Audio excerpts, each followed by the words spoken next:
That crazy motherfucker Lamar hasn't got you killed yet? No, not yet. He must be slacking. He's always slacking. He's a fool, bro. Yes, sometimes.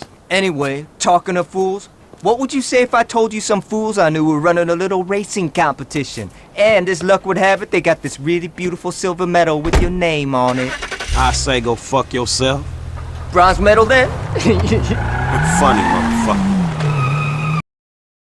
Hi, this is Primo here. So there's some people recently who have brought up the idea of having licensed cars in Grand Theft Auto. And at first it sounds like a really good idea. The reality to it is it would just ruin the game. It would be the worst idea that GTA ever came up with, and something that we would all regret immensely. I don't just like saying this either. There are other games and other examples out there that are great examples of how games are ruined because of advertising dollars were put into it with licensed cars. And I just want to state 5 really good reasons why this just wouldn't work. So the first reason is GTA is the crown jewel of being able to be a ruckus and dangerous game. And with a licensed car dealer, they do not want to put their name to something that is going to be associated with hitting pedestrians, damaging property, involved in any sort of Grand Theft Auto kind of schematic.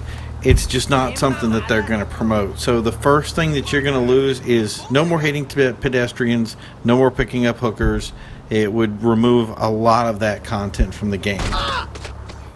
If you've seen games like Midnight Club, Need for Speed, any of these games where licensed cars were involved in the game, the pedestrians magically jump out of the way. This just can't happen in GTA for that game to have any sort of relevance whatsoever. The second thing is car manufacturers do not like seeing their cars damaged. It puts a bad light on their product. It's why a lot of these high-end brands will not associate with a lot of video games. And if you've ever played Gran Turismo, Forza, any game like that, you're going to notice that damage is something that is limited, if at all. And even when they have damage in it, it has to be negotiated into the terms of the agreements of using the vehicles. The idea of the license itself has limitations, so you're going to lose a lot of that content about in what I usually call as the realism of the game, the way it's played, the smoothness, the funness of it. You're not going to be able to have those options, and some manufacturers want to be seen as the fastest out there, so you're going to be limited to buying their product in the game, and it'll be, whoever pays the highest dollar. The third reason is car selection. If you're in a game and you're licensed, people are only going to want to play the licensed content, which means that if you have random traffic in the game, that random traffic can't be anything at all. It can't have any sort of variation to it. So if you had, let's say, Ford license, then Ford's going to say, I want all our cars to be the traffic, and you'll have to agree to that content the way it is. It means that we won't have a lot of the junk cars that we have that are fun in the game that we play now. For instance, in online we have the coupe class, we have the sedan class, we have the compact class. We have little classes that we can have fun with that aren't in-game expensive, that we can still have fun with, and we don't have a problem blowing them up and just playing the game the way it was supposed to be played. And that just can't happen with a licensed product. Number 4, and this has to be a big one, there's a lot of games out there that have a sort of Benny's concept to their game, and that concept was taken out or ruined because an automotive manufacturer does not want the world understanding that you can do aftermarket work to their car. It's not in their best interest to put a warranty or put some sort of guarantee on a car and in real life have it taken to a local body shop where the guy rips the thing apart and turns it into something different. It's embarrassing for the manufacturer. So you'll see a lot of times in these other games, manufacturers will not allow or disallow or limit the options of having a vehicle automotive and aftermarket. And I'm sure you're saying there's some brands out there that do that, and yes, there are. But does that mean you get 3 cars that can go to a Benny shop, and that's all you have is just the Benny shop, and those 3 cars can be upgraded, while these other brands are saying, nope, we don't want any of that? The reality is, right now, you have that on every single car in GTA. Any car you can bring to the shop, do some sort of upgrade to it, and feel that you've done something, even if it doesn't have the same sort of effect of the more advanced games out there when it comes to making a car faster. There's still that experience of being able to change it around, make it look a certain way, drop it, whatever you want to do. You still have that as an option right now, and as the game expands, it'll keep expanding with you. It'll still have some sort of aftermarket system that'll allow it to move up and become better and be more fun. And honestly, I don't want to lose that.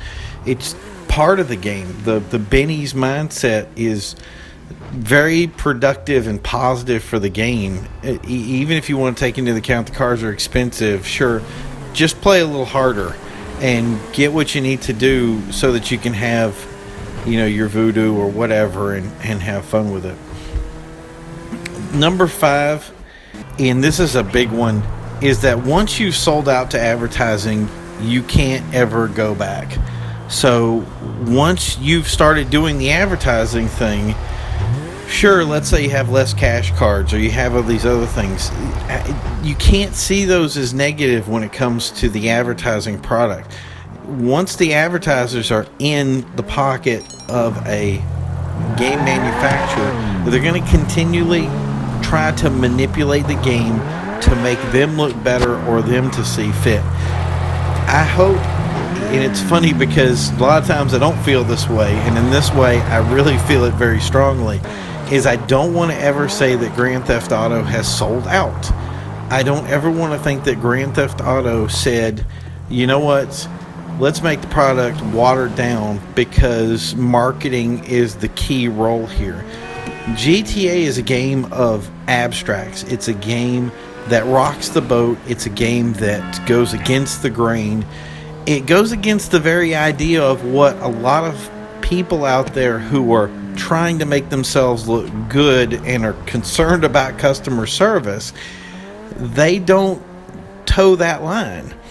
And to say that they jumped on boat with this advertising would mean they would not only have to sell out, but they would have to toe the line. They'd have to worry about customer service.